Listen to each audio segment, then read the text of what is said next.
काल का छठा रविवार है और हम लोग 4 पॉइंट पर विचार विमर्श करेंगे। पहला पॉइंट, कलीसिया की सेवा करने में सेवक सेविकाओं को आनंदपूर्वक सेवा करनी चाहिए। दूसरा पॉइंट, पवित्र आत्मा का हमारे कार्यों में हस्तारोपण। तीसरा पॉइंट, ईश्वर पर श्रद्धा और अपने अंतःकरण को शुद्ध रखना।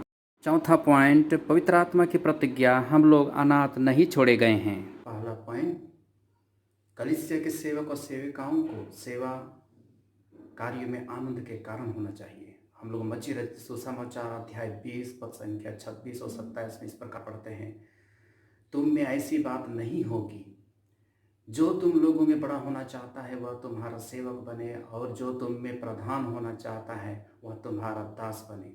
और हम लोग पढ़ते हैं रोमियो के पत्री संत पौलुस का पत्र अध्याय 12 पद संख्या 11-12 में, आप लोग अथक परिश्रम तथा आध्यात्मिक उत्साह से प्रभु की सेवा करें, आशा आपको आनंदित बनाए रखे। आगे पढ़ते हैं हम लोग दूसरा कुरिन्थी अध्याय 6 पद संख्या 6 और 7 में, हमारी सिफारिश है कि निर्दोष जीवन, अंतर्दृष्टि, सहनशीलता, मिलनसारी, पवित्र आत्मा के वरदान, निष्कपट प्रेम, सत्य का प्रचार, ईश्वर का सामर्थ्य। और हम लोग इस प्रकार हम लोग पढ़ते हैं बाइबल में पहला पेतरुस अध्याय 5 और 2 और 4 में भी आनंद से हमें सेवा करना चाहिए। फिर हम लोग प्रेरित चरित्र पढ़ते हैं अध्याय 8 पद संख्या 39 और अध्याय 13 पद संख्या 48, वहाँ भी हम लोगों को आनंद से सेवा करने के लिए हम लोगों को कहा गया है। तो कलीसिया के जितने भी सेवक और सेविकाएं लोग हैं, किसी भी रूप में सेवा करते हैं, वे लोग आनंद के साथ में सेवा भाव करें। परमेश्वर के दाखबारी में सेवा करते समय आनंद के साथ, ना कि हम हिचकिचाहट के साथ और कुड़कुड़ाहट के साथ में। तो आइए हम सेवा जब हम करते हैं तो आनंद के साथ में करें, बिना कुड़कुड़ाहट के। दूसरा पॉइंट है पवित्र आत्मा का हस्तारोपण।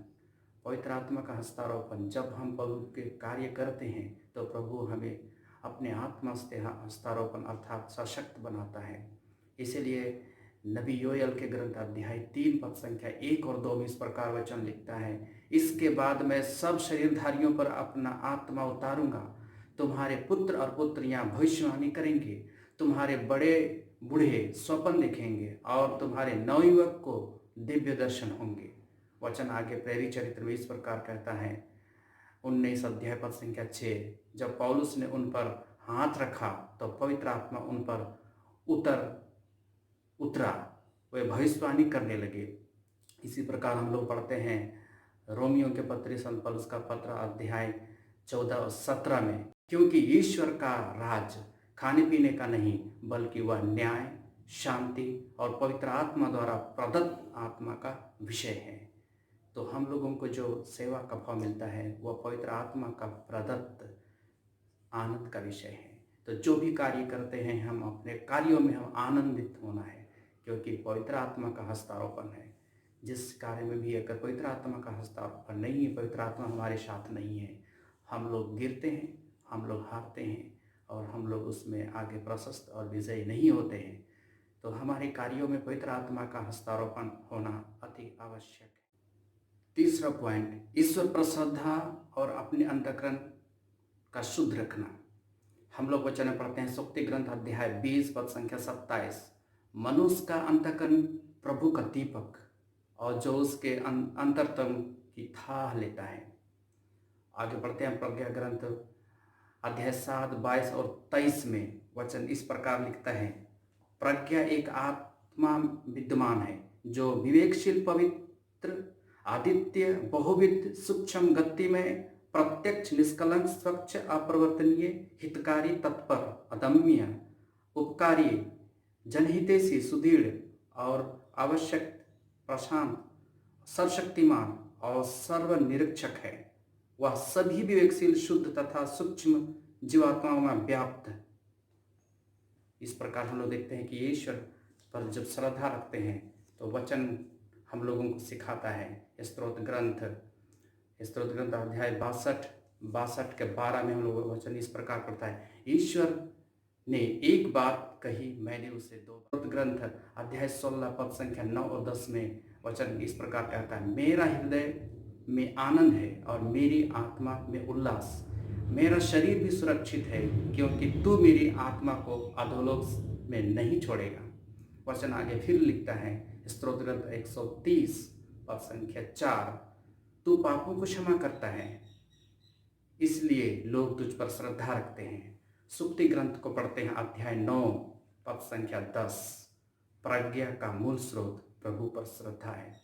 जिस किसी लोगों को और जो भी हम क्रिस्तीय भाई बहन लोगों को प्रज्ञा की आवश्यकता है, तो अंतःकरण हमारा शुद्ध और हमारा श्रद्धा ईश्वर पर होना चाहिए। हम उन पर भरोसा, विश्वास और उनमें हमारी जो श्रद्धा बनी रहनी चाहिए हर एक। चौथा पॉइंट, पवित्र आत्मा की प्रतिज्ञा और हम अनाथ नहीं छोड़े जाएंगे। प्रभु का वचन कहता है, स्तोत्र ग्रंथ 19 पद संख्या 1 और 2 में, तुम जो स्वर्ग के आश्रय में रहते हो, सर्वशक्तिमान की छत्र छाया में सुरक्षित हो, तुम प्रभु से यह कहो, तू ही मेरी शरण और मेरा गढ़, मेरा ईश्वर, तुझ पर ही मेरा भरोसा रखता हूँ। वचन हम लोगों को भरोसा रखने के लिए सिखाता है, इसीलिए वचन हम लोग आगे पढ़ते हैं। उसके पद संख्या 14 में वचन का इस प्रकार कहता है, मैं ईश्वर कहता हूँ। ईश्वर हम लोगों को ढाढ़स दिलाते हुए कहता है कि मैं ईश्वर कहता हूँ कि वह मेरा भक्त है, इसलिए मैं उसका उद्धार करूँगा, मैं उसकी रक्षा करूँगा। और हम लोग आगे पढ़ते हैं 15 में, वचन 15 में हम लोग पढ़ते हैं, यदि वह मेरी दुहाई देगा तो मैं उसकी सुनूंगा, मैं संकट में उसका साथ दूंगा, मैं उसका उद्धार कर उसे महिमान्वित करूंगा। वो सम्मानित करता है, महिमान्वित करता है।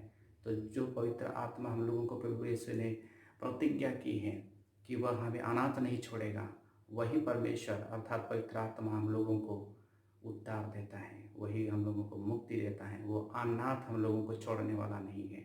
हम सब प्रभु के छत्र छाया में रहें और हम सब उनके ही कृपा में रहें। आइए हम लोग प्रार्थना करें कि इस महाविपत्ति काल में भी प्रभु हम सबको अपने छत्र छाया में रखे और उद्धार के छत्र छाया में रखे, ताकि हम लोग उसके प्रेम में बंधे रहें।